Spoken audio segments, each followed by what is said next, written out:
today at ztrip.com. That's ztrip.com. Get on the road to success.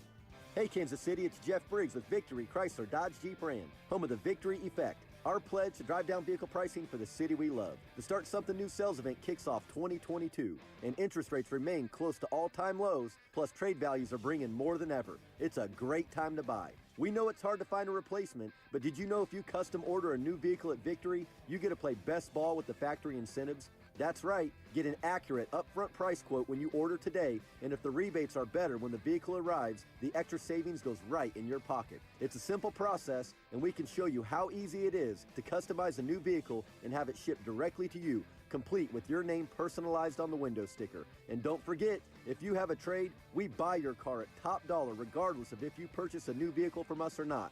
Visit us at Kansas City's only automotive outlet mall, the Legends Auto Plaza, on the southeast corner of 435 and Parallel, just east of Nebraska Furniture Mart, or online at victorymotorskc.com, where our first price is better than their last.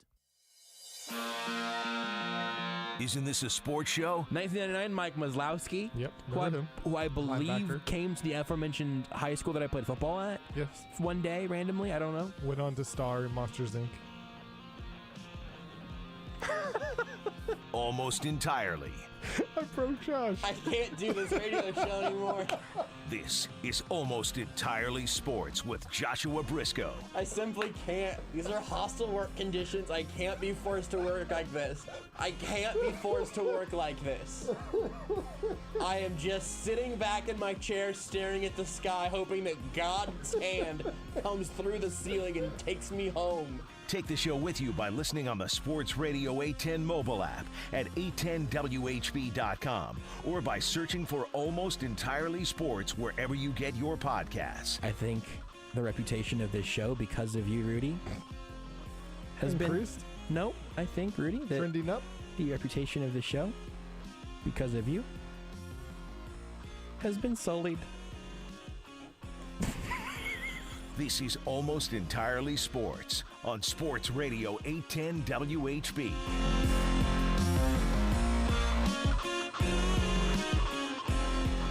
So many great albums come out with a part one and a part two. So many great movies get split into the first act and the sequel.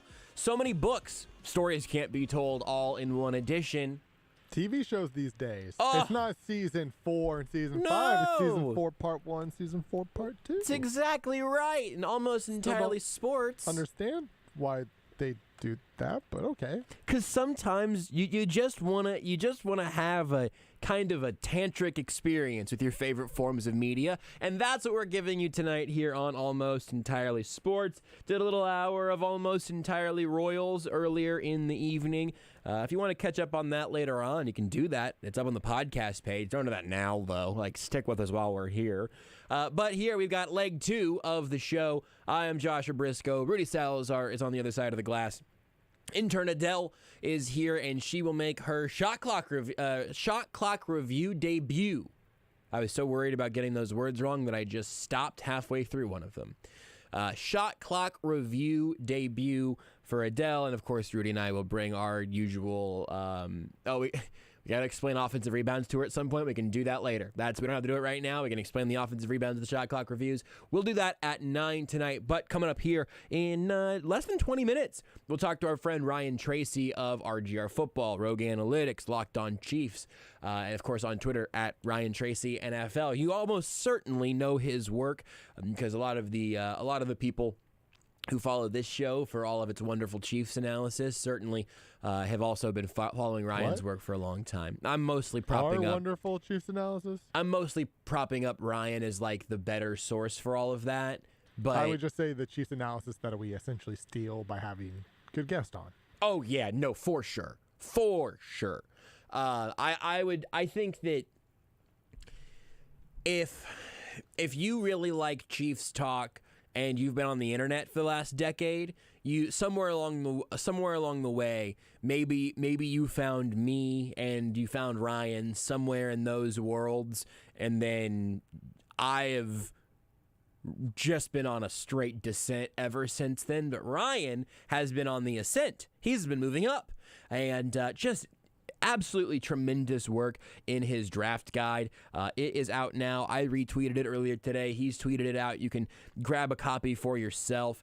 It's fabulous work through a really unique lens, and I also do think that like hearing Ryan talk about it and helping us decode some of these things will be a great service for everyone who wants to get a little bit of a grip on what exactly it is that Ryan is able to pull from. He does something that's really difficult to do in any space at all, which is to quantify things that aren't always easily quantifiable, and then to put those up against other maybe qualifiable, maybe non-qualifiable things to try to get a full picture of what a player is and can be as they enter the draft.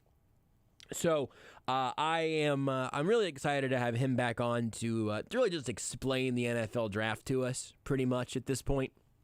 And for him to tell us what exactly it is that he finds most interesting in this draft class, and guys who are being underrated based off some of their physical elements, what he's seen on film. He's just a wealth of knowledge. So he will lend a little bit of his evening to us here in about 20 minutes, I'll say. It's kind of funny.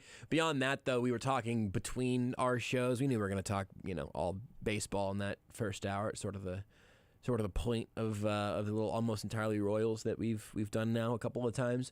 But coming into this hour tonight, me and Rudy and Adhel were all kind of kicking around like, wait, so did anything happen that we've missed? And the answer is not really. Yesterday we had a ton of Chiefs audio. We got through a bunch of it. I'm not apologizing for not playing enough audio yesterday. We played a lot of Chiefs audio. But today, we might have some time to bring in a little more here and there. Maybe Rudy will be willing to stare the Grim Reaper in the eyes and admit that not only are the Denver Nuggets a massive fraud, but that Nikola Jokic should be put in prison for his aggressive behaviors. Injuries. He should be put in injuries for his aggressive behaviors. He should be put in prison for his injuries. No. For the injuries that he's caused other people. No. You've got to move that paper, Rudy. Sorry, total timeout. My headphones got to a perfect point. No, you broke it again. They came back. You didn't let me finish my sentence. You've got to write your notes on the log there, somewhere on some other surface if at all possible. The only space oh that's my open. God, it's so hard for me to explain how disorienting it is. How is it? Here's for everybody at home. Oh, and we're good. This is great. We're fine right now. This is excellent. We're back. But remember wired headphones? Huh?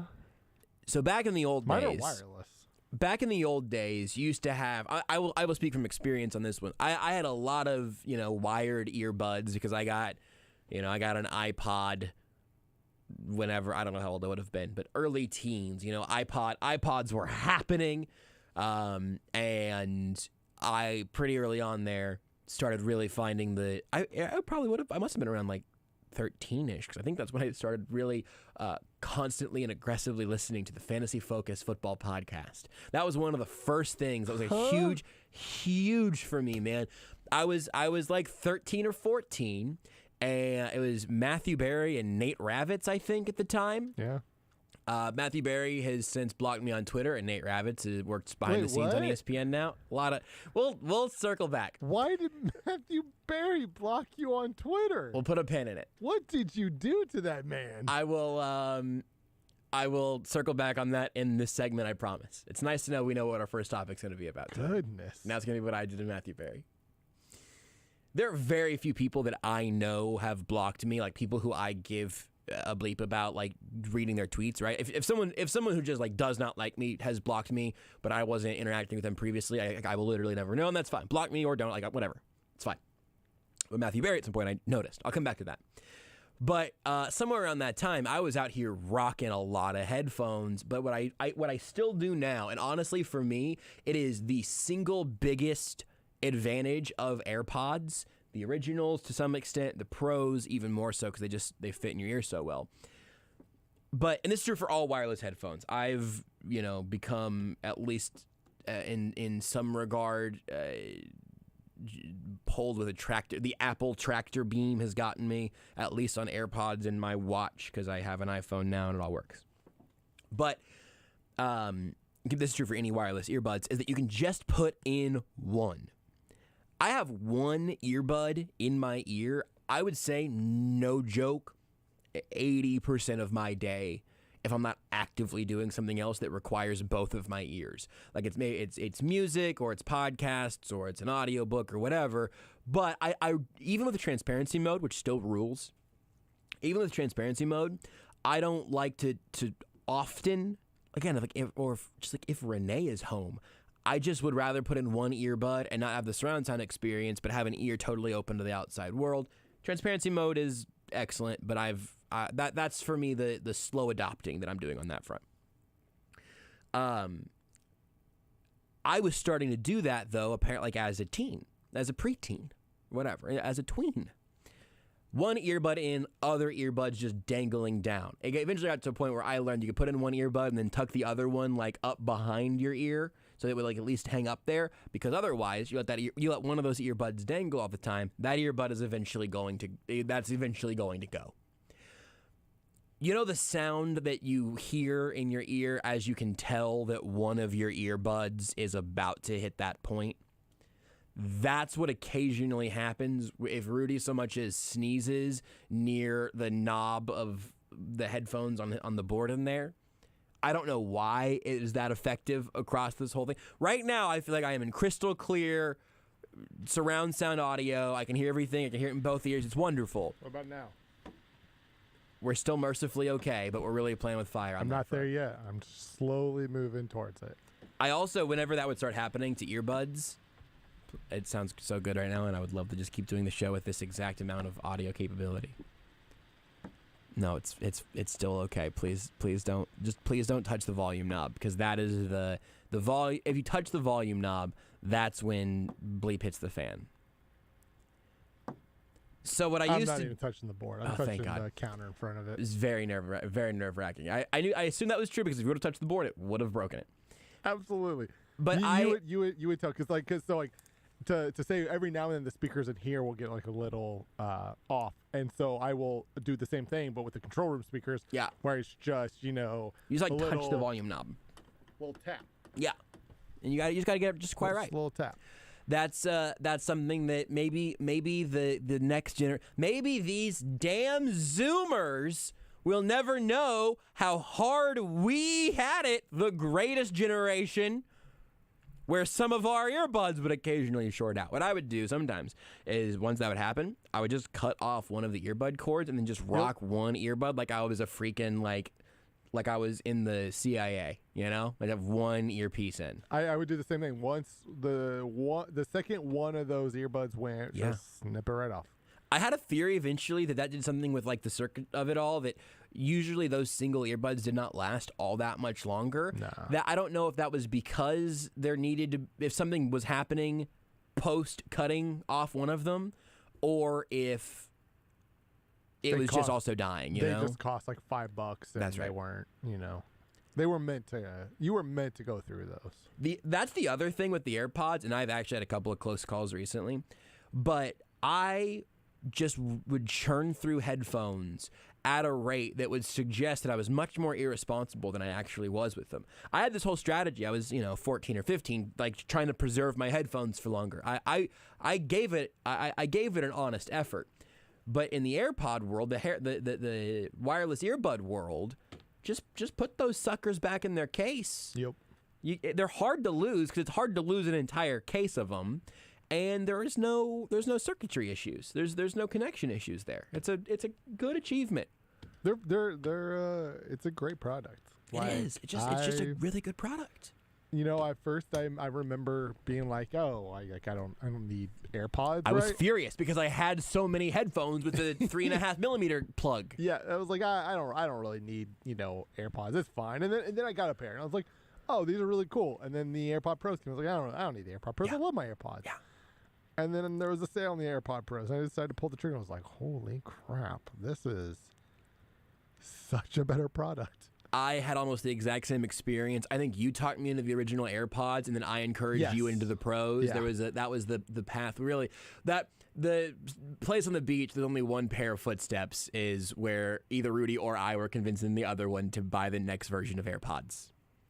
Don't need the current new ones though. Those don't make any sense to me. No, the newest, the 3rd gen, are in some aspects. I think the battery life is better than the Pros technically because they're newer. I wear one at a time. But, it doesn't matter. I can listen through one until it dies. Pop in the other one. And it's easy. And they charge so fast. Like when both of mine die at the same, when both of mine are dead at the same time, which is pretty rare. But when they are, I put them in for like 10 minutes and I'm good. But they're like the 3rd gen are not an upgrade over the Pros. And to be fair, the price point says they're not meant to be, right? They're cheaper than the Pros for a reason because they're not as good as the Pros because the Pros are great. Do you want to know? I can give you evidence right now of what I have just been explaining about how long in my life constant earbud a constant earbud. Good Lord. A constant earbud plugged in. Smell burnt toast or anything over there, Josh? It smells like burnt toast. The Chiefs, I was going to say that the Chiefs should draft a player at the position that I would rather them not draft a player at very highly, but I knew if I said that out loud, it would turn into a liner. I'm getting too smart for you. Because you almost got me. I almost said that sentence. What sentence? Nope. Here's how I can dictate exactly where I'm at right now. Currently, as a 27-year-old who basically exclusively now uses the AirPod Pros. These are my 95% of the time, this is what I'm using, except for what I'm wearing right now, my radio headphones with the big plug on them, 1/4-inch plug. In my backpack right now, I've got the bag and, of course, the headphones themselves, the ones I'm currently wearing. Those are in my backpack anytime I'm coming to work. I have my AirPod Pros that are in my pocket or in whatever bag I am carrying almost all of the time. They are either on my person or within 2 steps of my range all the time. I'm not leaving my home without my AirPods. Never. Unless, like, never. The only time I would is if it might literally, the only time might literally be when I go work with my dad because I don't want my AirPod Pros when I'm helping him out with stuff. But I'll normally take a lot of the times, very frequently, the old AirPods. Because, like, if they get a little dusty, I don't really care. I have my old original AirPods. They're in my backpack 100% of the time. Now, I do keep just those. in case the Pros die. I do keep those. I don't, like, the original AirPods are not on me. I keep them in my nightstand next to my bed. Sure. And part of that is because, again, like, if both AirPods... I've had both AirPods die while I'm here. And then that's usually like, okay, I'll put them in their case and I go talk to Lebo for 5 minutes. Or, like, I go replace the ice tray cubes, right? And You're then by good, the time man. I'm back, they're good for, like, the last hour and a half that I need them for. Rudy, I think that's all reasonable. I have my corded iPhone headphones. I keep them in a pill bottle, which, by the way, this is a life hack that you all should take from me, because this is a good one, okay? Now, this is a good one. The key to all this is you don't have to get diabetes. You have to get diabetes for this bit to work. Bottles. So I have more pill bottles in my life now, although I'm not really taking any specific diabetes medication that way. It's all the little pokey insulin stuff, but as I mentioned, I'm 27. I got to be on blood pressure medication now. I got a foot in the grave.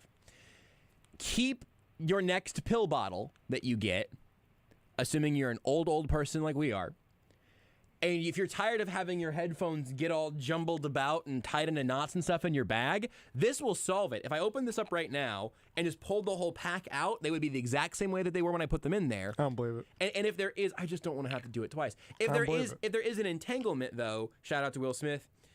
If there is an entanglement, it's very easy to get out. But sir, there was not one. Man, that was smooth. It was like a magic trick. That was pretty smooth. I thought there was going to be a little knot there on that end, really but there wasn't. There wasn't. So I have these in my bag, even though I have not used them in 2 years. But also, the pill bottle makes them great for like a backpack. You can throw them at the bottom, and they're not going to get busted. They're in a little plastic container for them.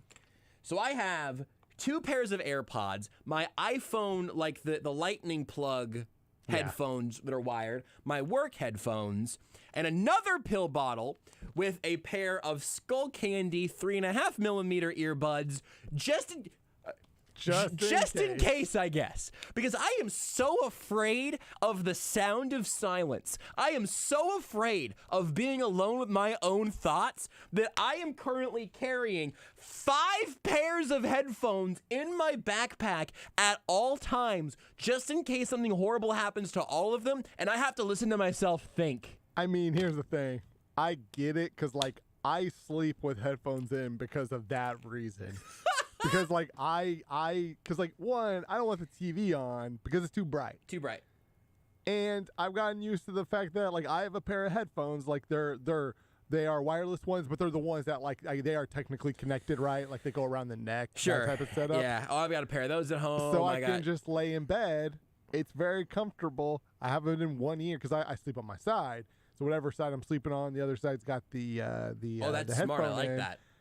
And I listen to whatever it is that I listen to as I go to bed. Like that is because, again, if there's silence, I'll think too much. You listen I to. don't like to think. You listen to old episodes of Almost Entirely Sports to help you drift to sleep. Sure. Really puff up those podcast numbers. I mean, I do. You know, I subscribe to the podcast feed, and I do too. I just don't. When they download, I play them at like 3 times speed. And on mute. I don't listen. No need. But you know, I pad those stats. I'm listening to podcasts at 2 and 2.5 times speed now. By the way, see, it's a lot. We gotta take a break. We gotta take a break so we can get to Ryan. I'm just saying, I really haven't even gotten into 1.5. I just, for whatever reason, that throws me off. I'll write it down. Listening to podcasts at extra speed and why Matthew Berry blocked me on Twitter are things we will talk about at some point on tonight's show. But whenever we come back, we'll get an adult in the room that'll help explain some things around the NFL draft, what the Chiefs should do, and what he's learned through his pre-draft process. Ryan Tracy will join us next as I begin to pack up my 5 pairs of headphones. Did you know you can listen to Almost Entirely Sports anywhere, anytime? Well, you can. Just search for Almost Entirely Sports wherever you get your podcasts. Hey, this is SSJ here to share some window wisdom with you. Straight from the experts at Window Nation. You know, spring brings some wild weather changes. On warm days, you want to ease open your windows, but on cold nights, you need to seal them up tight. If your old windows are sticking or drafty, they're not just a pain to operate, they're costing you money. Get your degree in savings during Window Nation's spring break sale. Get 2 free windows for every 2 you buy for as many as you need and make no down payment and pay no interest for 24 months. 2 full years, no payments. Just call 866-90-NATION or visit windownation.com. They've installed over 1 million windows in over 125,000 homes, saving customers over $60 million in energy costs. Call Window Nation, 866-90-NATION, or go to windownation.com. Buy 2 windows, get 2 free, plus no payments and no interest for 24 months. Visit windownation.com now. Window Nation, the perfect fit. This is Matt Coker from West Coast Men's Health. Has Viagra stopped working for you? Do you hate the side effects? If you've taken Viagra for any length of time, you already know that pills are not the solution to ED. Here at West Coast Men's Health, we have a better approach to ED. Acoustic wave therapy creates blood flow circulation by safely removing the plaque in your arteries and restoring function naturally. No pills, no shots, no surgery. We can also treat Peyronie's disease. Our non-invasive treatment for ED is painless and highly effective. We have treated thousands of men just like you. Stop living with this problem and do something about it. Do yourself a favor, do your partner a favor, and call us today. Call 913-243-3200. That's 913-243-3200. 913-243-3200. Online at westcoastmenshealth.com. HSA cards welcome and financing available. Attention golfers, Casey's best value in golf is at Great Life Golf. They have the best deal you won't want to miss. Join any Great Life Classic Golf Club today and enjoy incredible perks. As a Great Life Classic member, you'll enjoy unlimited golf at all 6 Great Life Classic golf courses. Plus, members have priority access to book tee times so you can golf where you want and when you want as a Great Life Classic member. Join Great Life today at greatlifekc.com and enjoy all the benefits of a Great Life Classic membership. That's greatlifekc.com. The last 2 pandemic years meant websites have been more important than ever, but websites are just one tool. For the past 26 years, Digital Lagoon, located right here in Overland Park, has been developing websites, but also providing comprehensive digital marketing programs that use social media, SEO, and targeted online ads. WHB used Digital Lagoon when they wanted a major upgrade to the ESPN Kansas City website. Working with the programmers, graphic designers, and marketing specialists face-to-face was a great experience. Contact Jordan at digitallagoon.com. The NBA playoffs continue on ESPN Radio. Smart dribbles inside the arc to Tatum. Layup good at the horn. It was an instant classic in Game 1 between the Celtics and Nets. The Celtics' first ever home playoff buzzer beater. How will Kyrie, Kevin Durant, and the Nets respond? Now Irving's going to pull the trigger on a three, and he knocks it home. Game 2 of the Nets and Celtics. Coverage begins at 6 on your home for the NBA playoffs. Sports Radio 810 WHP.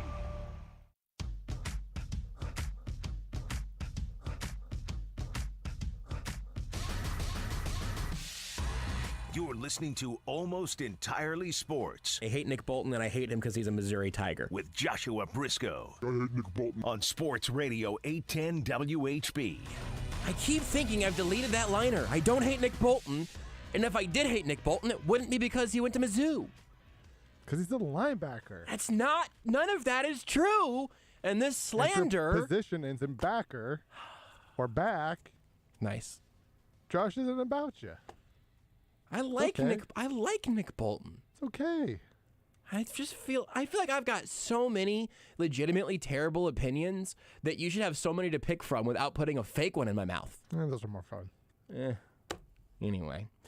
Thank God there's somebody who both loves Nick Bolton and also knows what the bleep he's talking about. It is always a genuine treat to talk to our friend Ryan Tracy. You can get his work in just about any avenue you'd like. You can follow him on Twitter at Ryan Tracy NFL. You've got the Locked On Chiefs podcast. You got Rogue Analytics. You got RGR Football on YouTube. The YouTube channel is an absolute behemoth. Our friend Seth Kaiser, a frequent guest over there. And the Rogue Analytics 2022 NFL Draft Guide is out. It is incredible, as always. It's his pinned tweet up there on Twitter right now if you want to go grab your own copy. Ryan, thank you for making some time for us. I imagine this is one of your 20-minute windows a month where you could either be sleeping or working. So I appreciate you making some time. Thanks, buddy. What's sleep again? I don't recall. It's something that you and Seth might be able to remember what it felt like once upon a time, but I would imagine have no direct experience with. They say when you get old, you don't need it no more. Evidently, I hit that age too. What would you say your average number of hours a night is? Because I'm guessing it's going to be insignificant. Most of the year, I'm between 6.5 and 7. Okay. And then between Super Bowl Sunday and draft day, it's about 5. I feel like there was an outside chance that you were going to just say 2.5, and then it was going to be our whole segment was me just trying to figure out how you function. So not enough, probably. I'm not a medical professional, but at least you're not a literal vampire. We can back up if you like. Hey, Josh, 2.5. Rudy, dump that. Dump it. We'll pick it back up from there. Man, I gotta say, we've talked about this now a number of years, right? With the all of the work that goes into your draft guide, and I always try to point out what makes this so specifically incredible to me is that you have quantified things that are difficult to quantify. You've turned a lot of these things into, for me, it tickles the Madden portion of my brain of kind of understanding what some of these numbers mean. It's an incredible piece. I have to imagine also an incredible undertaking. But if anyone listening right now is just learning about your draft guide, please give them the hard sell because it's incredible.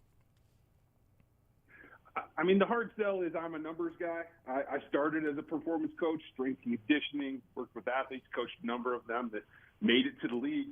And it comes back to athleticism. And so I've quantified that through the years through my other endeavors in the industry and got that down to kind of a science. And then a few years ago, I started expanding that out to, what does the production look like? What is the analytics now of individual effort on the field given your specific position? And so I started quantifying that. And then this year, we went the extra step. Yeah. And I expanded my staff, and we added quantifying the film. It's incredible. Not for everybody. We're not Dane Brugler. Right. I don't have 1,700 prospects in here. But for the top 15 in every position, we have film. And we have grades that work out. And then you can balance them. And then you can play with the ratios. And you can see what GM likes to emphasize film versus athleticism versus production and what kind of ratios. And that is a deep, deep rabbit hole that I try to represent in the draft guide. Well, yeah, I saw the column film grade rank this year, and went, hold on, like this really has like reached a new level. We don't have to try to take down Dane here. That man is maybe not a man. He might be a vampire for doing vampire math. But I'm just super curious what the process was like before we get into some of the specifics of how going in this year you have ranked, because people can see this again. Like you can look at the receiver big board and go, wow, okay, so Jamison Williams didn't athletically rank with some of these other guys, but he's Jamison Williams and we have eyes. Like we're not dumb. So what was that little ratio adjusting like as you kind of came up with your big boards in this process? You know, Jameis is one of the things that I had to adjust to big time this year. That and the entire running back class at the Combine who elected, at least if the rumors are correct, elected not to run their agility drills. So there are a number of athletes, more so than any other year before, who didn't have a complete testing set. And that makes things very difficult. Yeah. So I went back and I normalized over the last 7 draft classes. And I was able to pull together numbers specific on the other dimensions that they did give up in terms of weight, height, length, et cetera, and try to come up with a normalization factor that allowed me to plug some of those numbers in. Now, they aren't representative like Jameson Williams in particular, because there just isn't any way to normalize that kind of athleticism. So we'll just have to go without.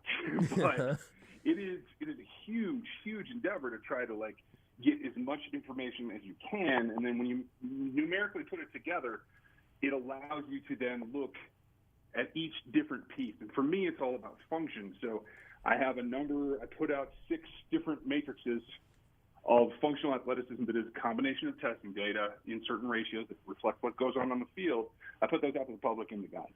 There's another 20 or 30 that I only share with the teams because they are very, very, very specific, and it's difficult to really get a gauge on that unless you are looking for a trend or a trait that you want evaluated numerically. I wish there was a way that I could just like pick up an estimate of an idea of how much, like you went through 7 years of data to try to deal with the fact that these guys weren't running all the agility drills. Like the sheer amount of man hours in all of this has to be disgusting. It is ridiculous, and luckily I have a research lead that is very, very good at his job and helps me out immensely.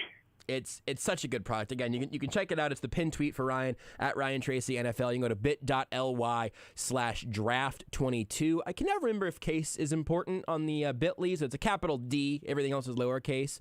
Or you go to rogueapc.com and you can grab it through the store on there and grab your PDF of it.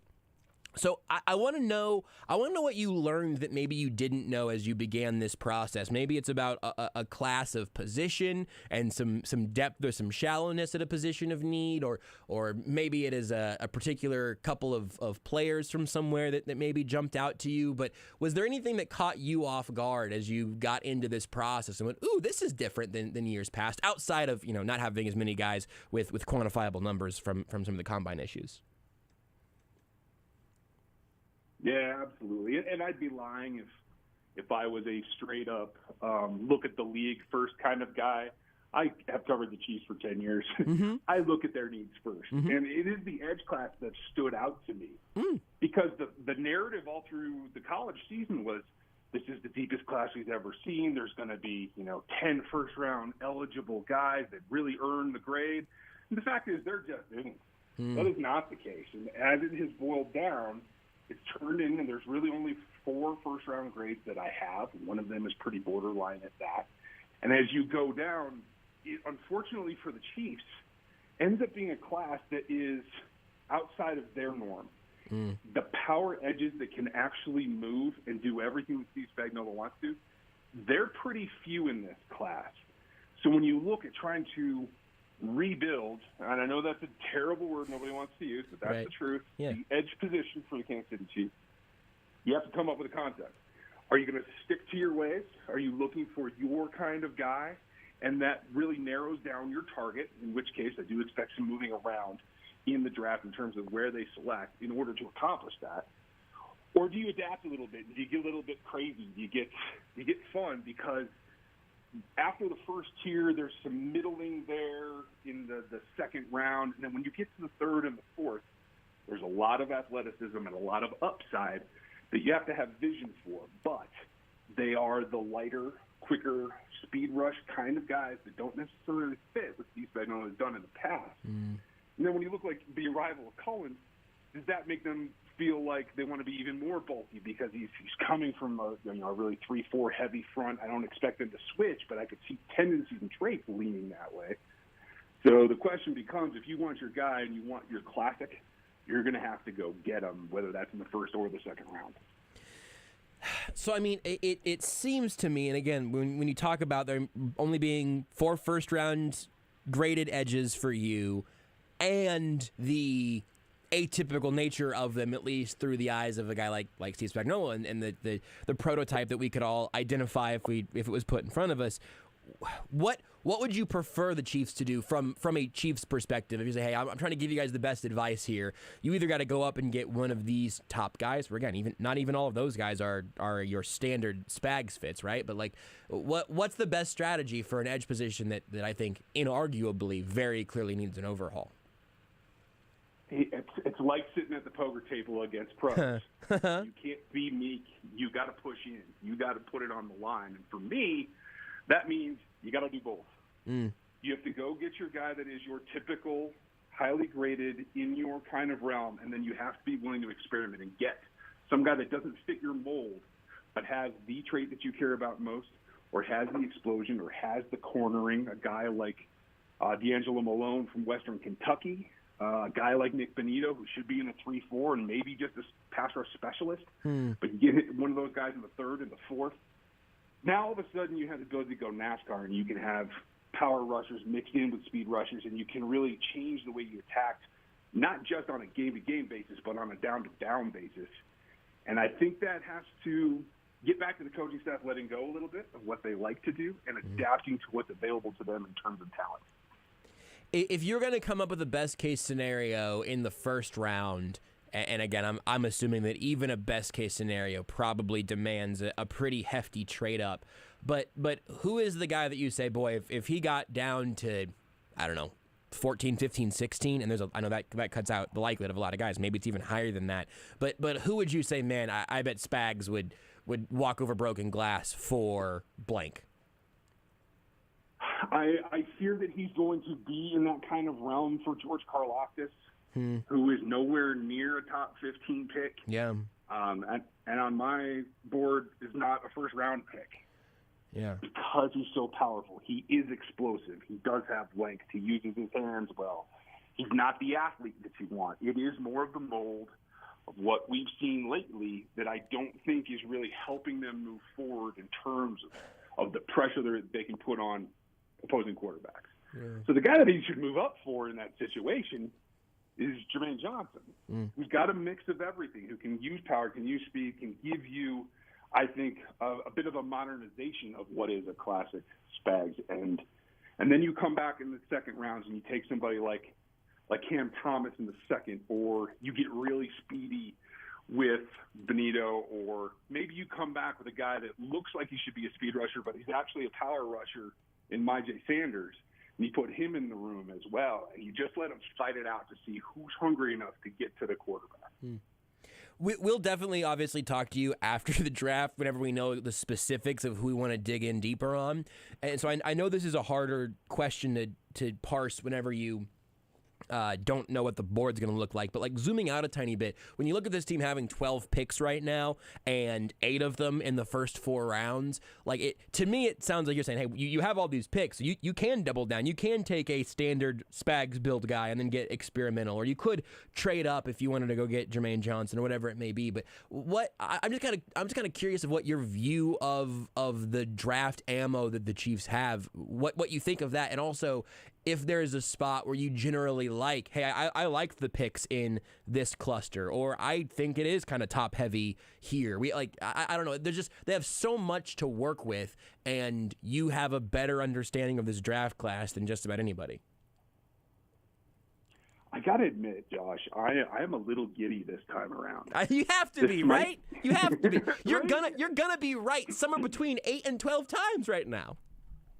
Yeah, it's gonna be fun because one thing, I don't think they stay at 29 to 30. I don't think they take either of those selections, and I think it allows them to accomplish both of my goals each year in that getting elite talent for your scheme that fits your room, that fits your plan going forward, and trading up for one, whether it's the wide receiver asset or the edge asset. And I think you can then trade back, acquire more picks, use those 7th as sweeteners, and get yourself maybe 8 picks, not just in the first 4 rounds, but could you squeeze it down to 7 or 8 picks in the first 3 rounds? Can you make that happen? There's a lot of moving around that is capable of doing. And if you're taking all your picks, say, before 125, you're making this roster better in a way that is foundational, not in putting Band-Aids on specific positions.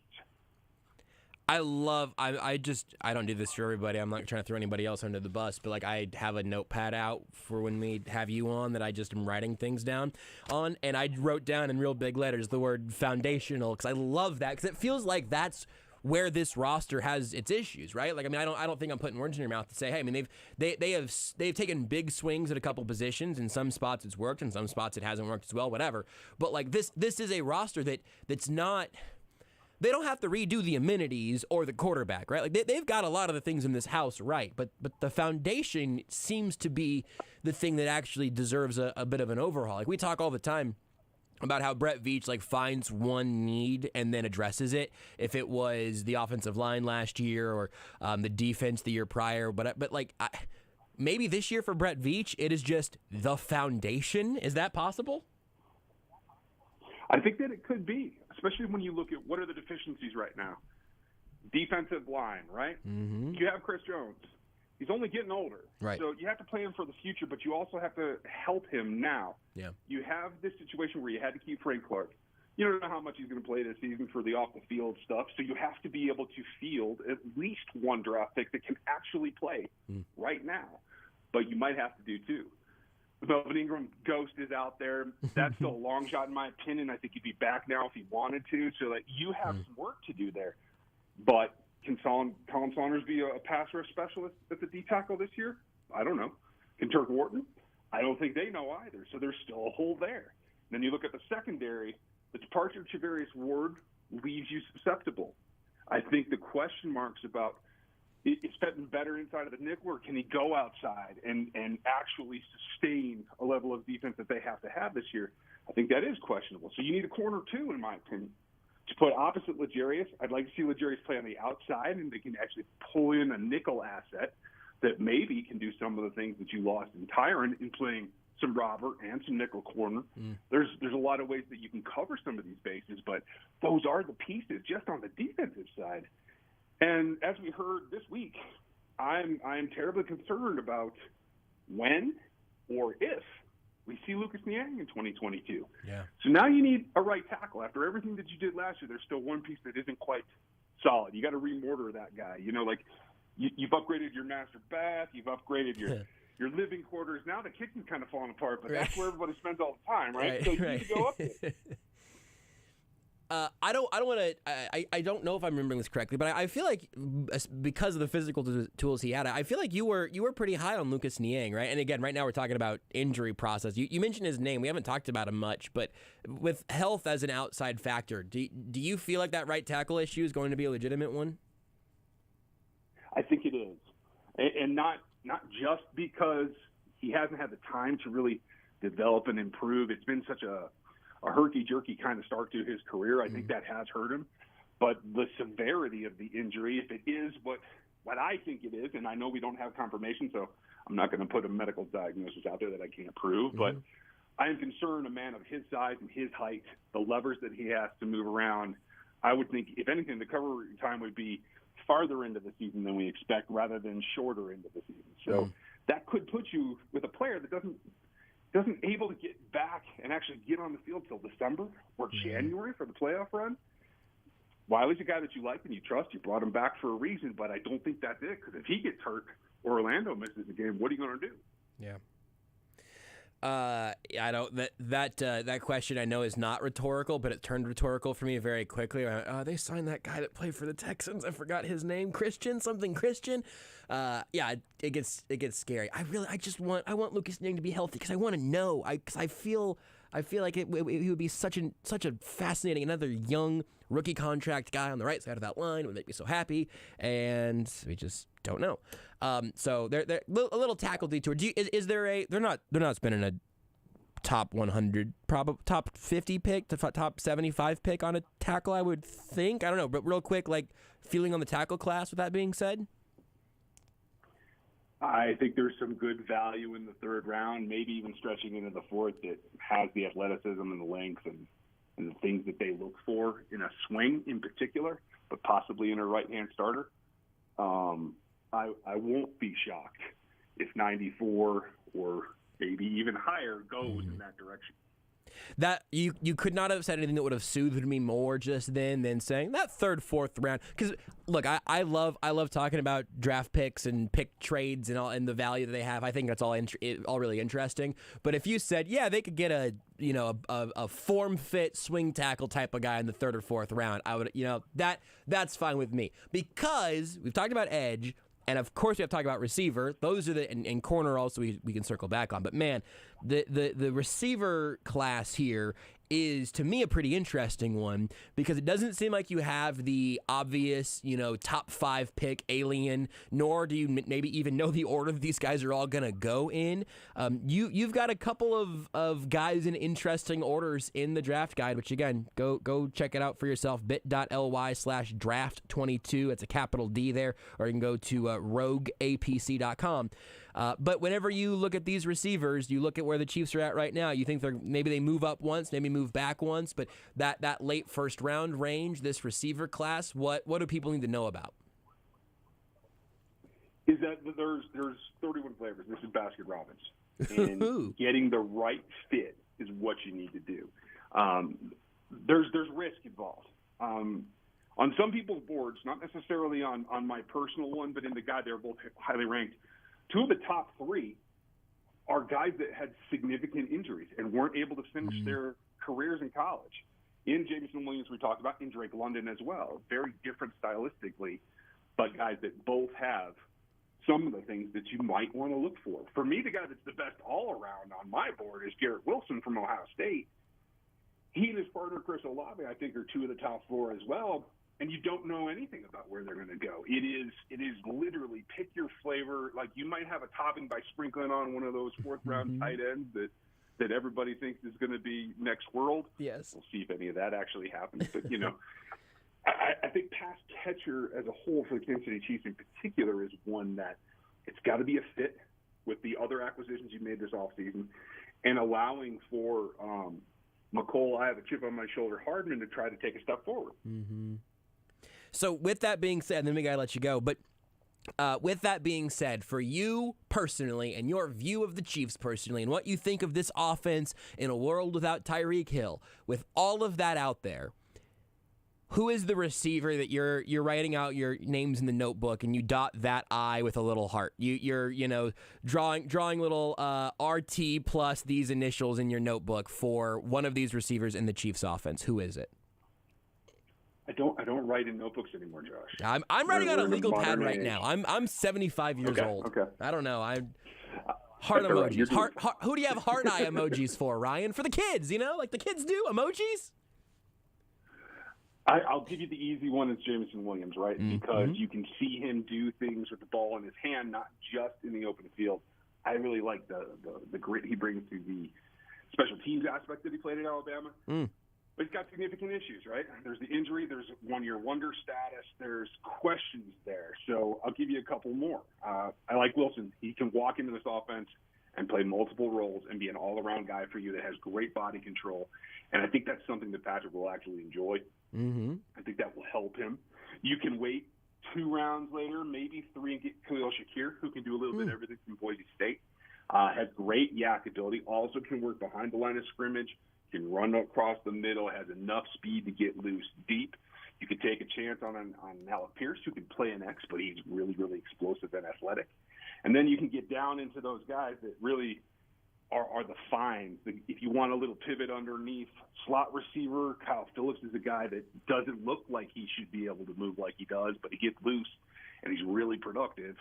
And then there's, like, the Mighty Mouse, the Steve Smith in a younger body, Jarrett Stern from Western Kentucky that might even go undrafted, but I bet money that he makes a roster because he just knows what to do underneath. He's a slot-only guy. He's 5'8.5", very reminiscent of Tyreek Hill's size and build, and I really like him as well. So he's got a heart next to him too, if that's where we're going. Absolutely, we're going. Give me his name again, because I have learned a lot over the last month or two, but once you say he could be undrafted, but I think he might be Steve Smith, I'm like, I need to just write that one down one more time. Western Kentucky? Western Kentucky, Jarrett, Jerreth Stearns, Caden's brother. Oh, interesting. Okay. A little all in the family as well. Man, I feel like I've got more homework now, and I've got more resources because of the draft guide. Give everybody, if you would, one more sell, because I'm also just not confident that I'm going to make sure I touch on every single project that you're currently doing, because it's an infinite list. So give everybody one more time where they can find all your work, including the new draft guide. The easiest thing is the Twitter address, Ryan Tracy NFL, all one word. There's no E in my last name either. But the place to get the draft guide is rogueapc.com. And when you get there, the thing to remember is there's all the reports that you can read. James Rugler does a heck of a job, but mine is nothing like his style. Right. I break it down to ranks and to numbers and try to give a nice visual as well of each player's abilities broken out and where they rank in the class. So it's not a heavy reading guide either. Correct. Right. But if you like those numbers, you like the quantifiable onto some difficult to quantify things. It's just fantastic. There's a lot of great draft work going around right now, obviously. We've talked to plenty of people on this show, but everyone's covering different ground in different ways. And so the real winner of all of this is all of us who just get to sit around, hop on the bandwagon, and get smarter because you guys did all the hard work. It's a great effort as always, Ryan. I look forward to talking to you again whenever we know who the Chiefs have latched on to here. And so you can tell me that some powerful but slow edge with no bend is going to be Spags' new project. Well, thank you for having me, and I need to plug one other thing. If you happen to follow Roku and see the Tegna stations, I will be live in studio in Dallas, Texas, doing a stream for the entirety of the draft. Fantastic. You can catch that on the Locked On Tegna network. Yeah, okay. It's going to be a marathon. Will there be some Twitter action on that ahead of the stream as well, I'd imagine? Reminding everyone to go? Absolutely. Okay, fantastic. All right, I didn't know what I was going to be watching at least day one, and I think I might have just gotten my answer. All right, fantastic. All right, Ryan, we'll let you go. Go get some sleep. Thank you all. Have a good one. It's Ryan Tracy of all the things you just talked about, including some incredible draft coverage on the actual day of the draft. Again, you want to get the homepage for everything he's doing at Ryan Tracy NFL on Twitter. The draft guide, man, is incredible. And now I feel like we've all gotten the cheat code to it, which is, hey, here's a few names you can write the little hearts by, things you've learned about the overall draft class, what they're going to do at edge. We didn't even get to the corners. You want to do that, you can see what he thinks in the draft guide, again, with quantifiable numbers on some very difficult to quantify things. He mentioned Dane Brugler's draft guide. The KCSN guys have obviously done an incredible job. I talk to them all the time. These guys are all, I'm telling you as if I'm spending my own money on these things, because I am. Although Ryan did hook me up this year. I do appreciate that, Ryan. Thank you very much for that email. But I have spent my money on those 3 draft guides years and years in a row now, and every year it has returned so much more on that investment than I could have asked for. Go support Ryan's work. You are listening to Almost Entirely Sports with Joshua Brisco on Sports Radio 810 WHB. Take the show with you wherever you...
This is Almost Entirely Sports with Joshua Brisco.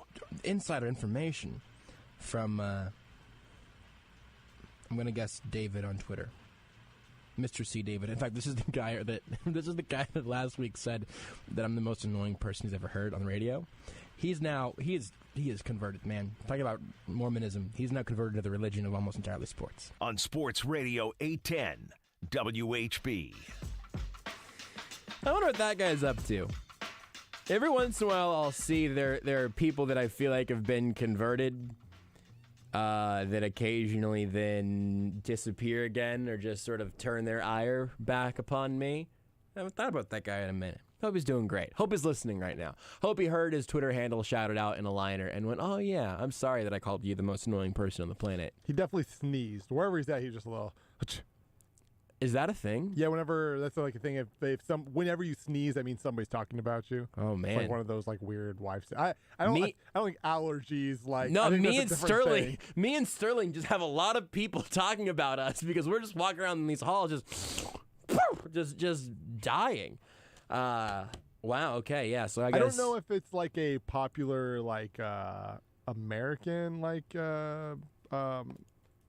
urban legend. Urban legend. I think an urban legend is like. Yeah, I see it like it's a very frequent thing in like anime the chupacabra and stuff. So it might be like a more of an Asian thing than an American thing. I don't know. I'm not sure that I'd heard that, but I've heard about your ears burning or whatever, but not as a real thing. That's just a turn of phrase, right?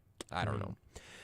Well, that would explain why my ears burn a lot. Yeah, a lot of people are talking bleep behind your back 24/7. Would explain why my AirPods have a lot of wax in them. Wow. It's all coming together. There were several. I almost referenced like 3 things right here, and you just did reference one thing that we were full conversations that we had off air during the Sporting Kansas City show. So I had to catch myself and go, wait a second. If I do address any of this, it's going to require 15 minutes of context. We don't need context. The AirPods thing we've talked about on this show before. It's just a long time ago. Segment. That's right. That's where it all came back to because that's Rudy Salazar. I'm Joshua Brisco. Intern Adhel back in the studio again. Hello, Intern Adhel. Hello. Do you think it was too much of us to make you legally change your first name to Intern when you started here? No. I feel like you guys all have nicknames for your interns, so... Yeah, so when Beards, obviously, when Beards started, what's his nickname? He was proclaimed Beards McFly, which is of course silly. His real name is Beards Wilhelm. I actually don't know where the McFly part. Do you know like where that originated? Yeah, I'm not gonna tell you who it originated from currently. Okay. But I will tell you that I think I get it. It was originally between him being Beards McFly and Beards McSweater Vest. Don't want to give credit to that Curtis Siebel guy. I get it. Because I think he showed up like one of his first days wearing a sweater vest, which is so funny. I know. Sweater vest. I know. It's hilarious because he was probably wearing a collared shirt and a sweater vest for his first day on the job. That's just a fancy hoodie. If we're being honest. And now literally every single time I've seen him for the last 5 or 6 years, it's been a hoodie or a t-shirt and one of the same 2 just disgusting hats that deserve to be put down. Like not put away, but like dismissed from this world and given a proper Viking burial. I just realized something. Uh-oh. So this is from the TV show Supernatural. This is how the way they get rid of ghosts is. You've seen Supernatural, Adele? I have not. Me neither. Fantastic TV show. Basically, the way you get rid of ghosts is by burning their things. If we want to get Beards out of here, officially out of our lives, R.I.P. Beards. You know, hope you're resting. Right, his ghost. He's not resting. We have to help him get out. We have to help him out. I thought you were supposed to like close all the lights and then open the doors so there's like their spirit or their soul flies away. We can do that too. Nope, we're starting fires. Why don't we also do that? Starting fires in the building, which might help to have a window opener too. Yeah, absolutely. So otherwise we're gonna have some carbon monoxide issues. So his old, crusty, dirty Royals and Chiefs hats are both in the AES office still. Yes. We basically have his Horcruxes. Yep. We could do it. Like, I don't know what his 7 would be, but 2 of them are definitely those 2 hats. Oh no. I know another one. I definitely know what another one of his Horcruxes is. Bad video games? Oh, no. It's Dick Justice, the wiener dog. Nah, I feel like he's above it, all right?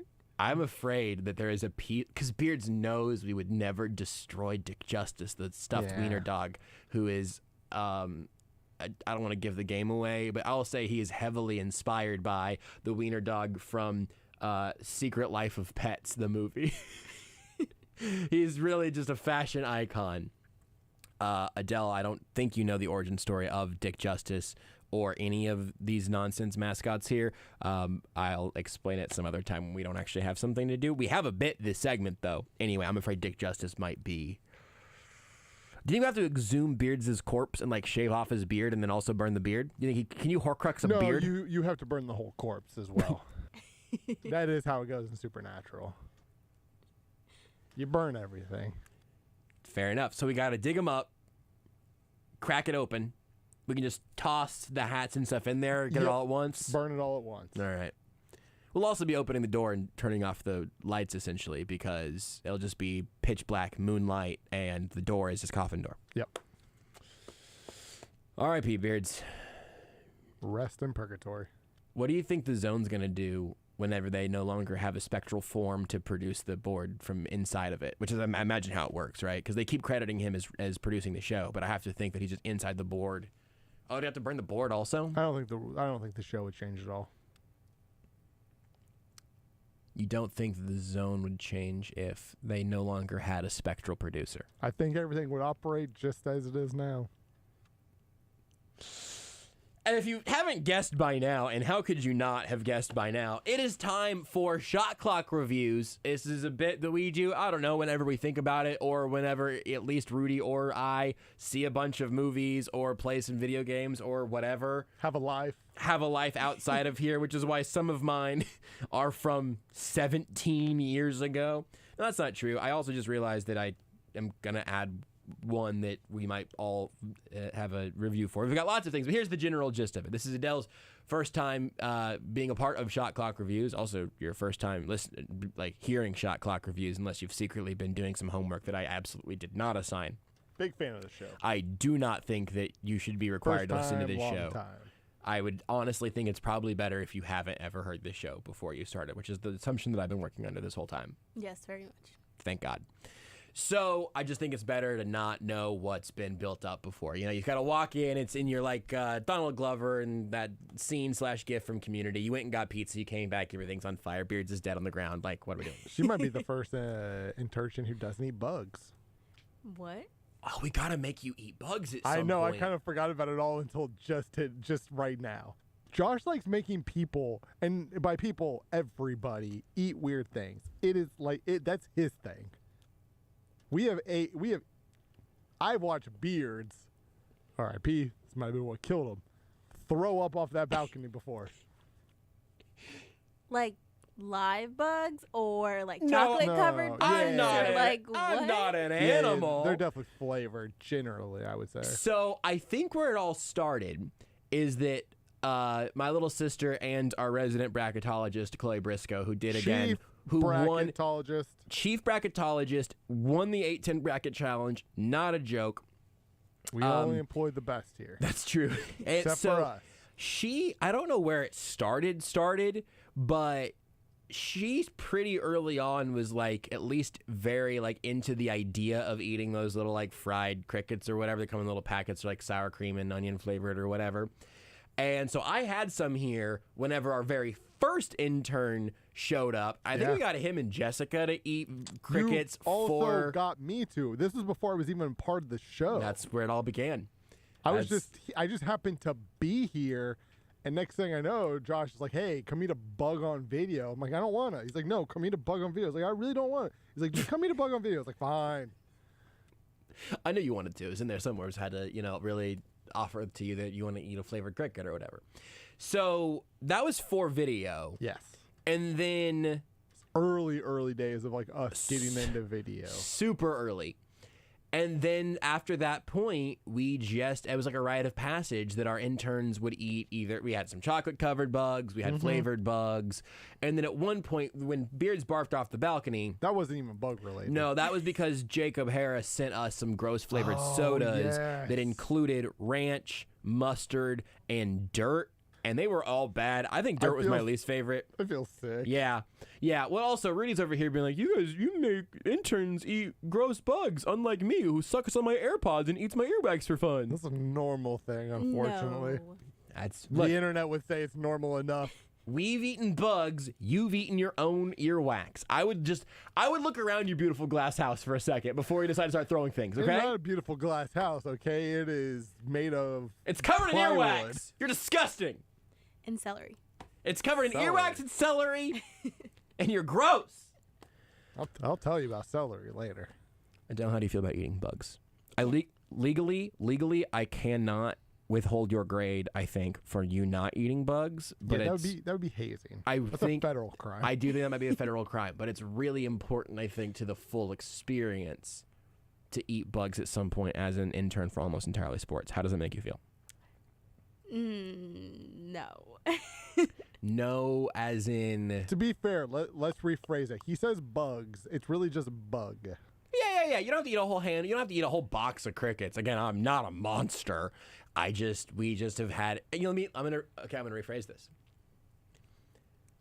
Adele, do you want to be the Almost Entirely Sports intern who breaks the sacred cycle? Well, now that you put it that way, I don't. I'm better. But I'm better at gaslighting than I thought.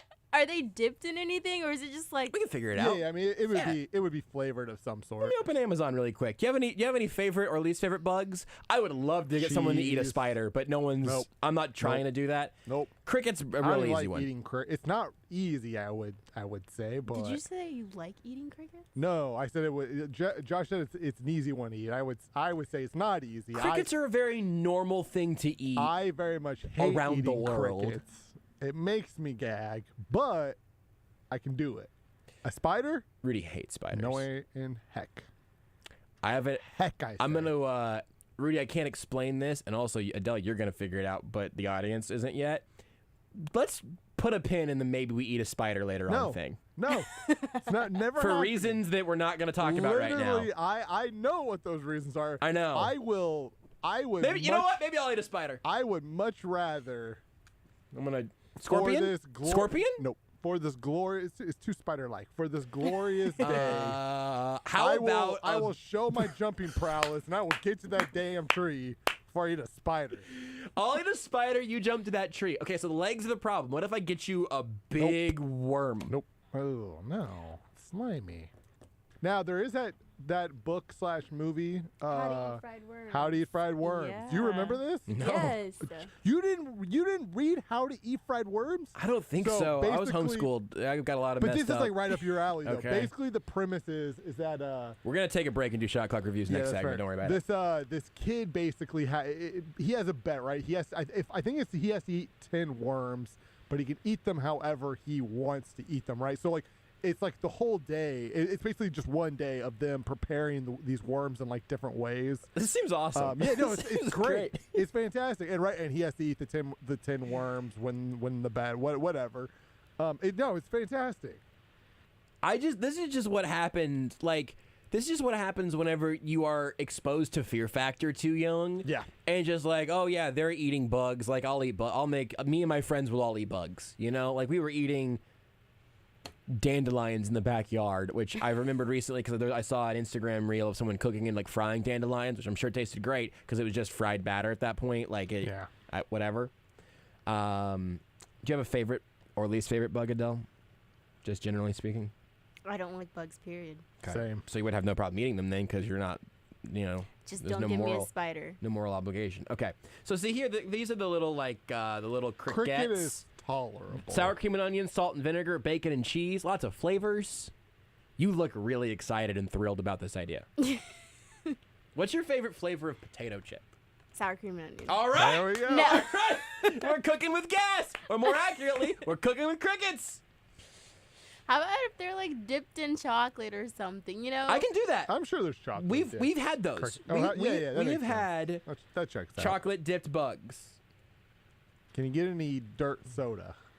I don't want to drink that again. Here's the other thing. If I remember right, the ranch one, I think the ranch one did make beers throw up. I think you're right. I did not like the ranch one, but I could tolerate the ranch one. Yeah. The dirt one was just. Dirt one was really. It tasted so much like dirt. It's hard to explain. Yeah. I think the other thing that's really important for me as the person clearly with the moral high ground on all of this, of course, is that I will whatever you are eating, I will also eat one. This is not a.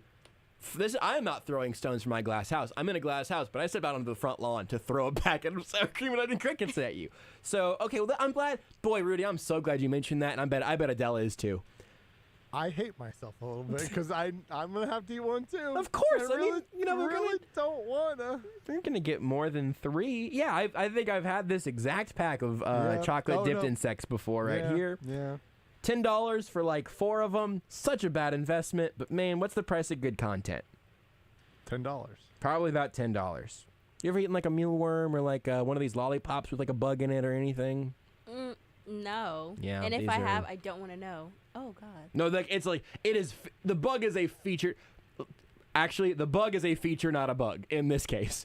It is a feature that there is a mealworm in those. I don't know why. You know what I'm talking about, right, Rudy? What are the first two? Scorpion and then maybe some ants, it looks like, in that one. Okay, I can do ants because I've eaten an ant before on accident. We can do that. We'll figure it out. We're going to have lots of options. I mean, I've eaten a fly before on accident, but I don't want... So fun story. I've eaten earwax before on accident, and I loved it. I loved it. It was so tasty. One time doing I take my favorite food, celery, and I put it in my ear to clean out my ears, and then I just eat the whole thing. Yum, yum, yum. One time doing sprints, we were outside football practice just running, and I'm running we're near the end of sprint, so I'm tired, so my mouth is wide open. Man, a fly flew right into my mouth that was running, and I never felt that thing come out. And I did not swallow this fly. I think this fly just flew right on down. It died in your lungs. Yes. It's buzzing around in there somewhere. Oh. Well, it's not buzzing anymore, but it might just be hanging out. Not. You might have some fly and earwax sort of. Your obsession with this earwax. I just think it's gross. Unlike eating bugs, which is a totally normal thing. That it's just, it's just food, right? It's just a food product. Ooh, I can get here. Cricket Bites 3-pack of assorted flavor edible insects. These look like those little packets of crispy cheese things that I've been buying now. I'm guessing these have very few carbs in them. This, for me, might just be a lifestyle choice that I begin to make. I think carbs should be the last thing on your mind when eating bugs. Yeah, how many are bugs full of carbs in general? What about sugar? I'm looking at the back right here. Total carbohydrates in one of these packs of little snackable bugs. 1 total gram of carbohydrates. So I can eat these bugs and not even have to poke myself with anything. I don't need any insulin for these bugs. Sounds like a win. Hey, why are you guys discriminating against me because of my disability? Why are you doing that? Because I feel like I'm getting some real carb privilege from you guys and some real healthy pancreas privilege. And for me, I can eat bugs without having to take any insulin. And that's just something that I feel like you guys should be open-minded to. I think I'm just still processing the fact that you normalize this. So... That right there is the exact sentence, and Rudy, just save that just so we have it, because that sentence is the exact reason that I was making the joke that it's good that you did not know about this show till you got here, because that's something that if you've listened to this show for 3 or 4 years, you would not, it's just you've been indoctrinated. Yep. And so you, with a pair of fresh eyes, come in here and look around and say, what the bleep is going on here? Who let them be in charge of anything? I accept that I have to eat bugs because it's all I know. It's the only world I've ever lived in. Well, unless Adele leaves during this break, we'll come back with shot clock reviews with at least me and Rudy. Rudy has to be here. We'll see if Adele sticks around. Though? You know what? I'll be here whenever we come back. Take the show with you wherever you go. Listen live on the Sports Radio 810 mobile app and 810 WHB.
This is Almost Entirely Sports with Joshua Brisco. Some people are like, hey, Ben Franklin wasn't a president, and some people are like, yes, he was. On Sports Radio 810 WHB.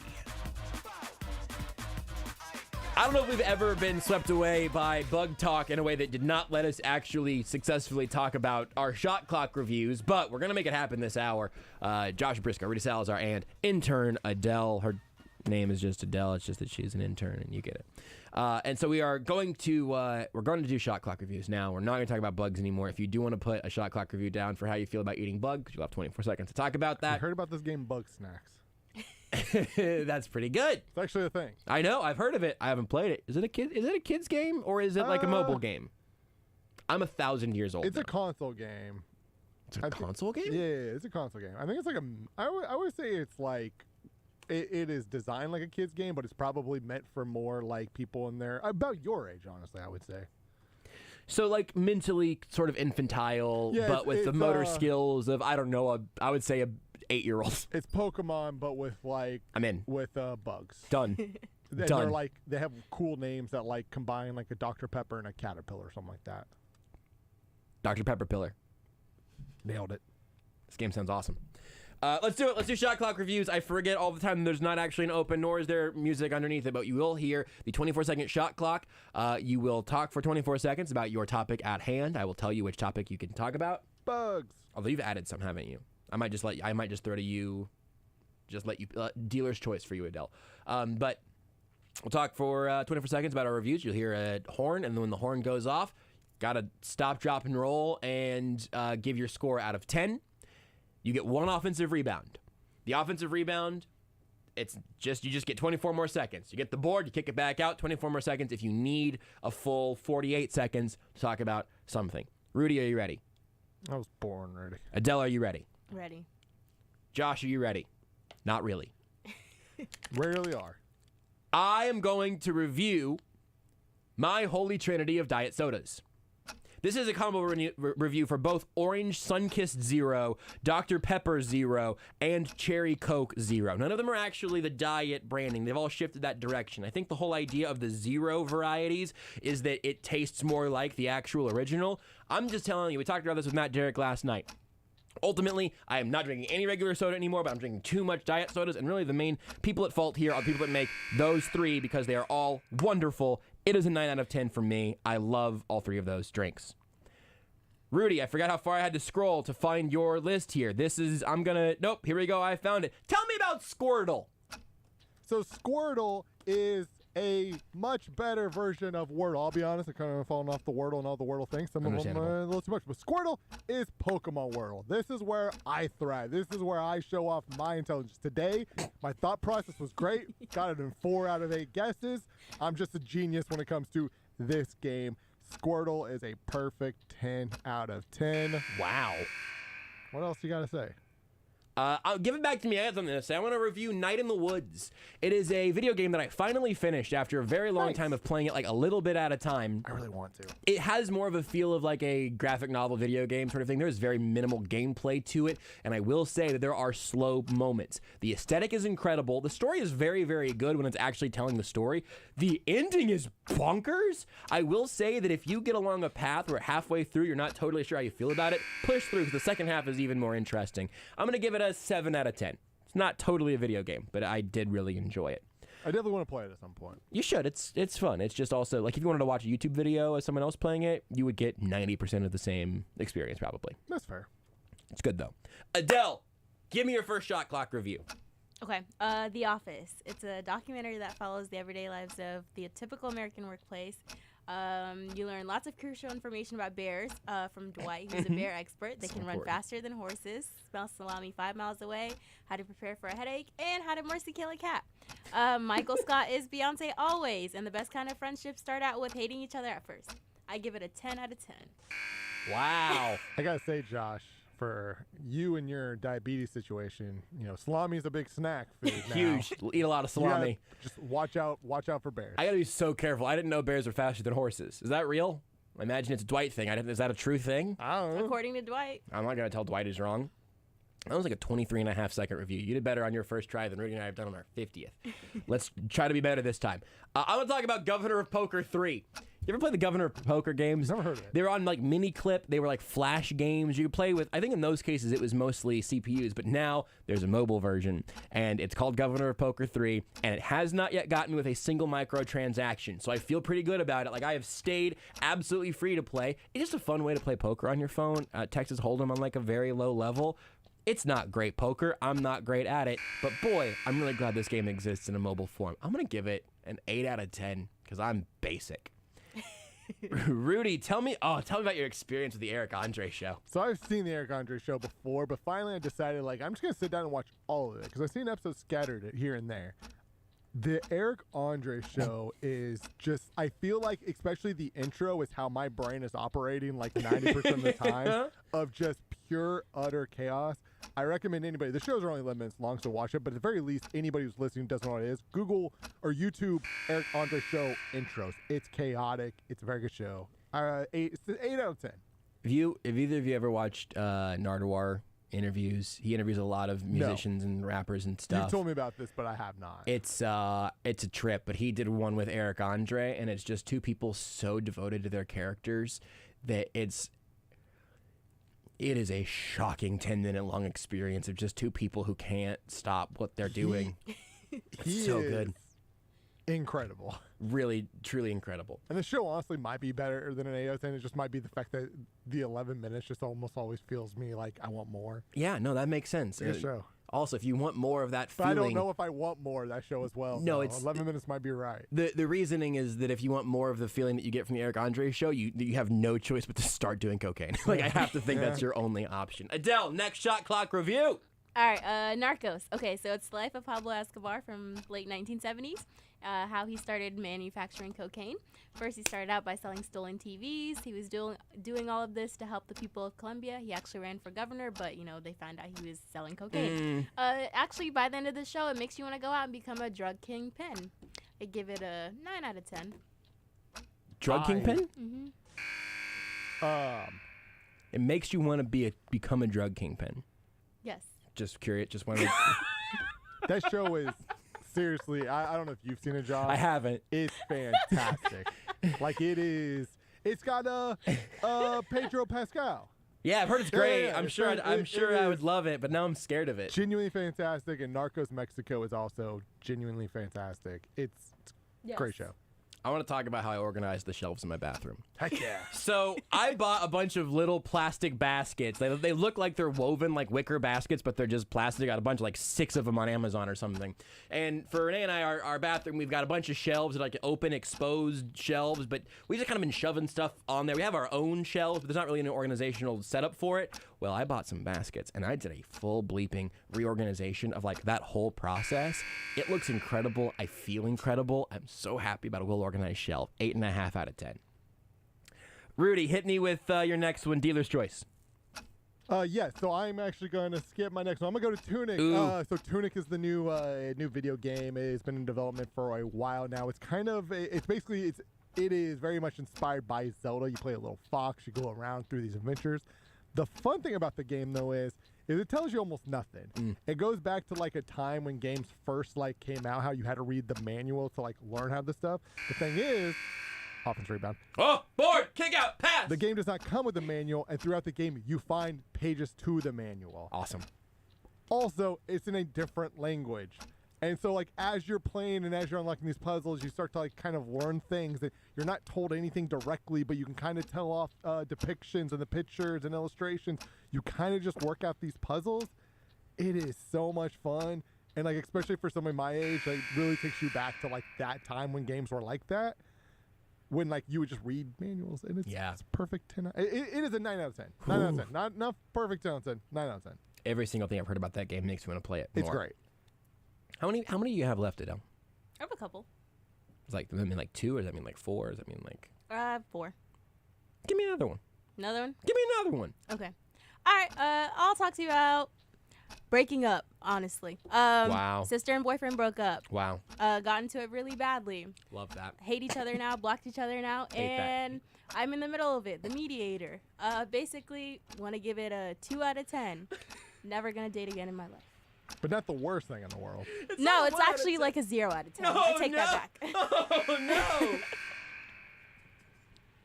I'm really proud that you are airing out some of your current real life laundry on this show. This is a place for grievances. Yes, it really is. It makes me very happy that you decided, you know what? You know who should hear about that? Who deserves to hear about that? Almost Entirely Sports listeners.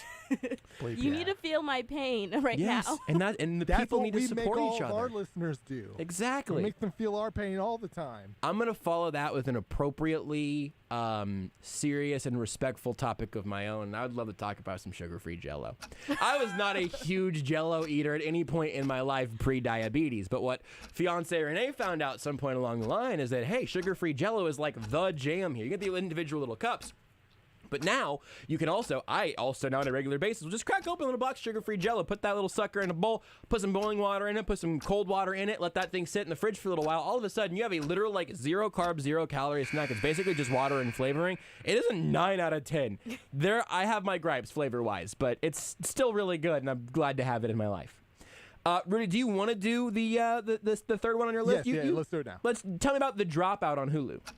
Yeah, so The Dropout is a relatively new Hulu original. It stars Amanda Seyfried. It's basically it is based off a true story about Elizabeth Meriwether, who founded the company Theranos. She was like the youngest woman billionaire at one time. Basically, turns out scammed, like the whole thing was fake, right? Scammed a ton of people.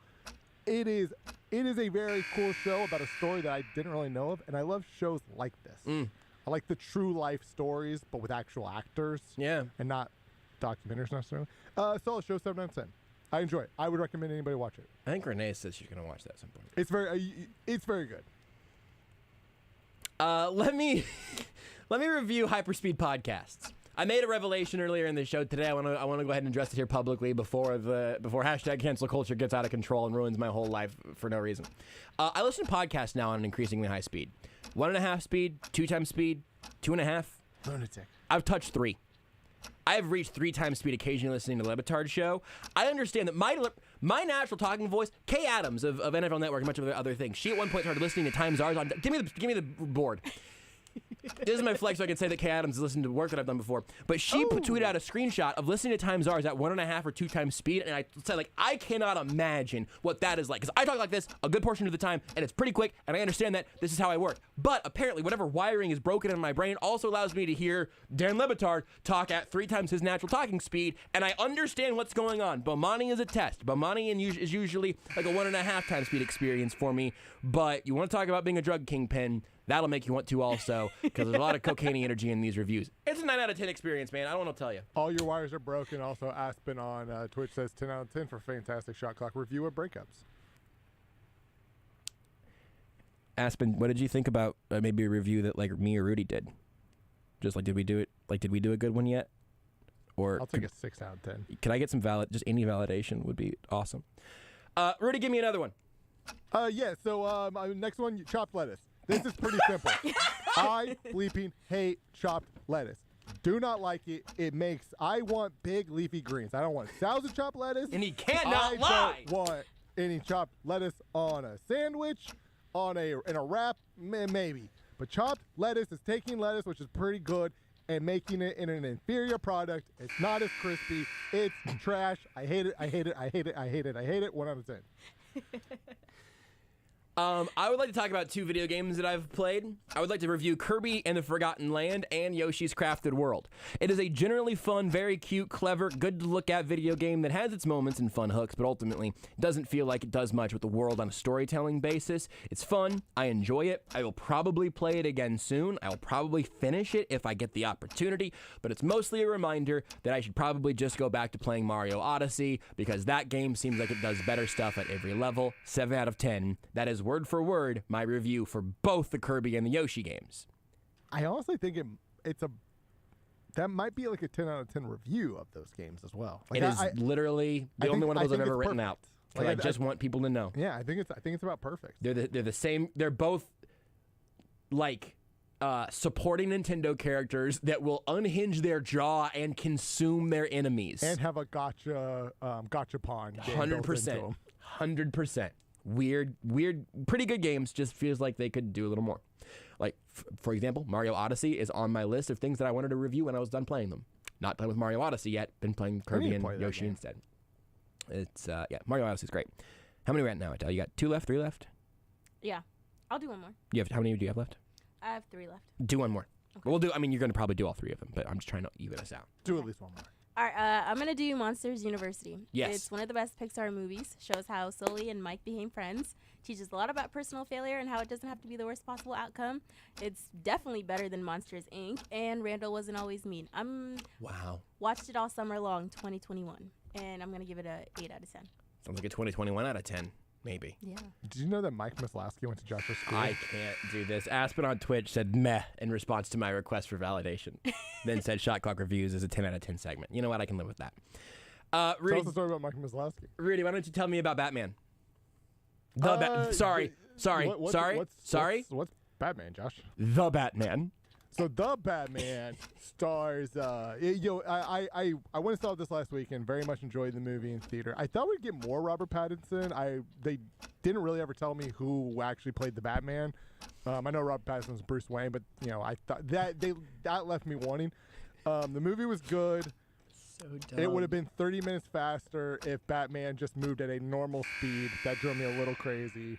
Bruce Wayne was a little too emo. 8 out of 10 movie. I'll take the next one. I'd like to review the Batman.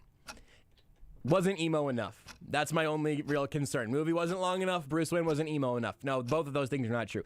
Honestly, they could have, I don't want to get into spoiler territory, I guess. There's sort of a subplot that definitely could have not been in the final cut. They could have made it a 2.5-hour movie legitimately.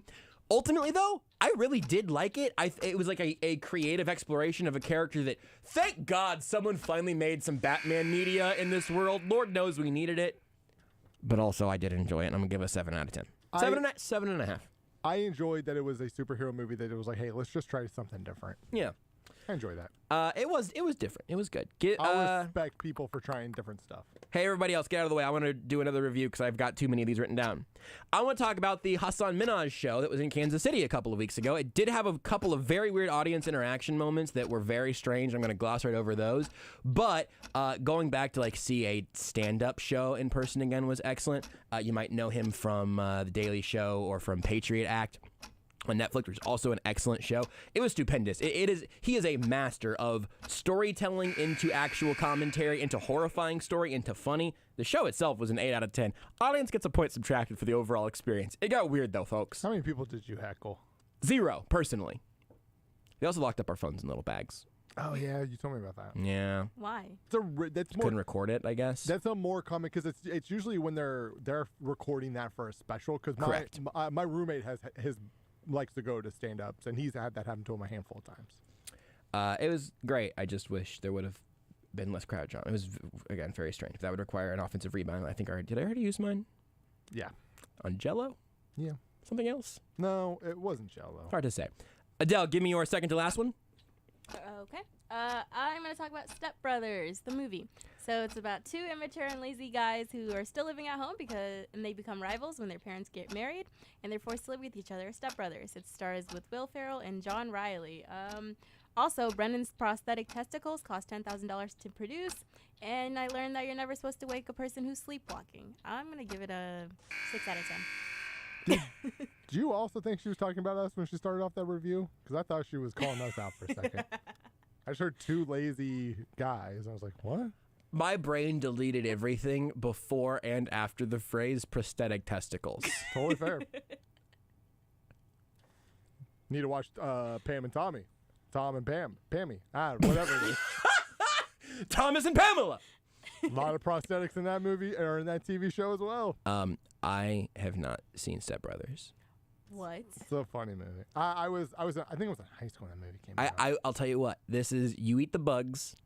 I'll watch Step Brothers. Frankly, my real reason for not watching Step Brothers previously is I thought the prosthetic testicles only cost like $4 or $5 grand. And I don't watch movies with prosthetic testicles that cost less than 10 bands. I want to review another stupid phone game that is going to ruin my life. It's called Basketball Club Story. Have you ever played Game Dev Story? I don't know. Your eyes lit up, Rudy. I don't know if this is a new thing from this group or if I just found it for the first time. I've never played them, but they literally have like 50 games. The game dev story is pretty good. Basketball Club story is fun because it's built around the concept of building a basketball team, but it's all pixel art and everything. It's very charming. It's very easy. I wish the basketball was better. I'm tired of having my main character, Denim Bookend, is the name of my main character. I'm tired of him having a clear lane and then passing it out. I'm gonna give it a 7 out of 10. I give a lot of 7 out of 10s. I've not played any of their games. Denim Bookend, because like Devin Booker. Yeah, but they legitimately have like Denim Bookend. 50 of these, like blank story, right? Game dev story is more involved. I would say start there. Football club. There's there is everything. There's a magazine. Anything you think of, they got it. Yeah, game dev is good. Is maybe better than Basketball Club, but I like even the most basic roster building ever possible. Okay, everyone's gonna get one more. Rudy, you want to try to do 2 more? Do we have time for you to do 2 more?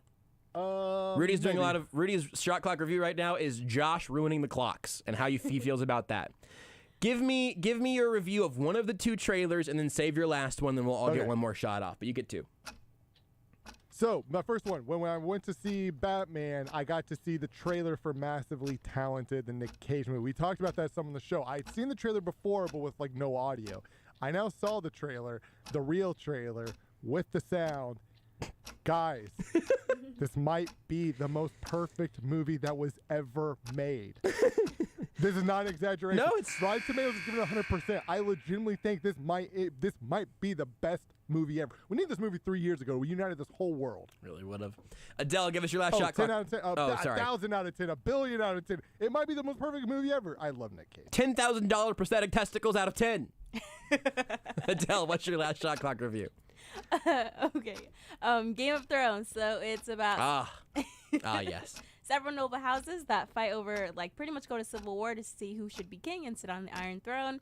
There's House Stark, Targaryen, Lannister, Frey, Tyrell, but you only need to really worry about Stark and Targaryen. Thank you. Season 7 is the best season.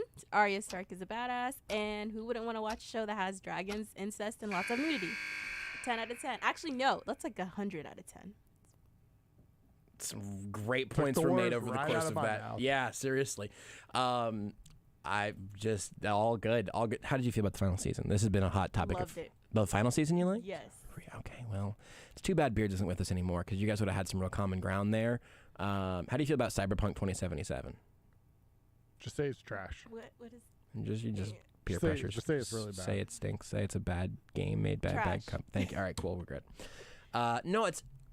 Last season probably got more hate than it ultimately needed to get, I guess. It's not the best season. Well, that's because they combined. Wait, you said seasons? Wasn't it 8 seasons total?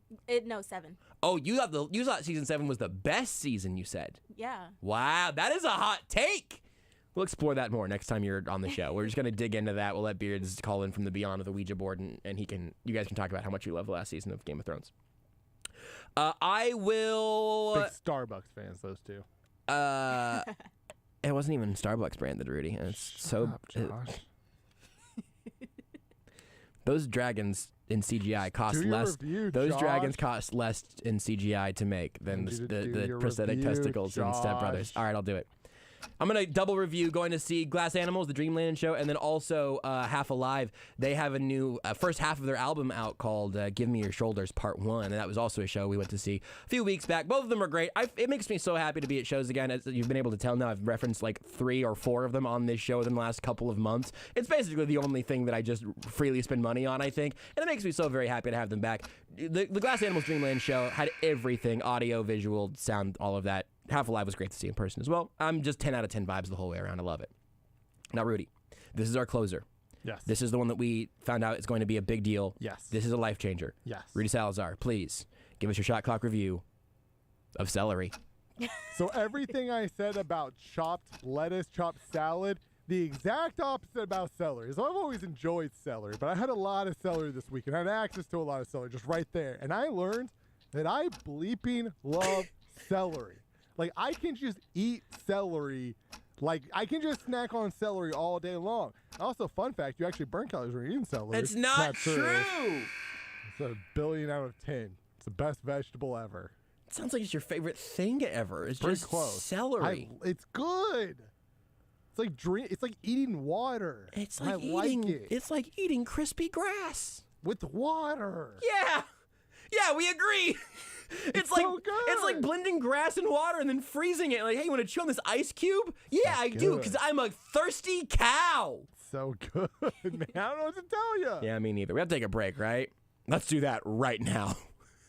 Want more Almost Entirely Sports? Watch the show live on the Sports Radio 810 Facebook page. Well, spring cleaning is here, and my new E-Tech custom coating garage floor has made it much easier to clean the garage. My KC Sky Blue floor from E-Tech has been a game changer. E-Tech uses a process that's 4 times stronger than epoxy and has a 15-year residential warranty. Give E-Tech Custom Coatings a call today for a free estimate. That's ETEKCustomCoatings.com. Call E-Tech and tell them Nate sent you.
This is Almost Entirely Sports with Joshua Brisco on Sports Radio 810 WHB.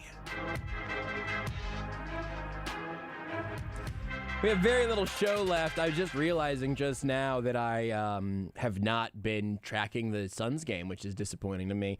But I did just see a screenshot from the game where Devin Booker is giving a little fist bump to just a little baby.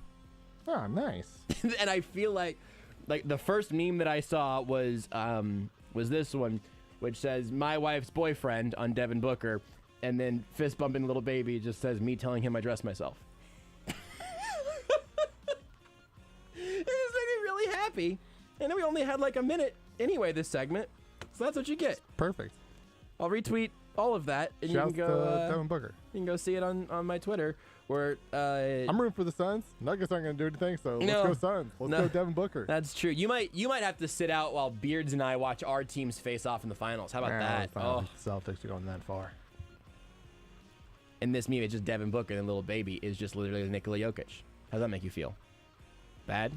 Rudy. Hey, Rudy. Bye, Mom. You are listening to Almost Entirely Sports with Joshua Brisco on Sports Radio 810 WHB. Hi there, Gary Giles with Giles & Jewelry. Everybody knows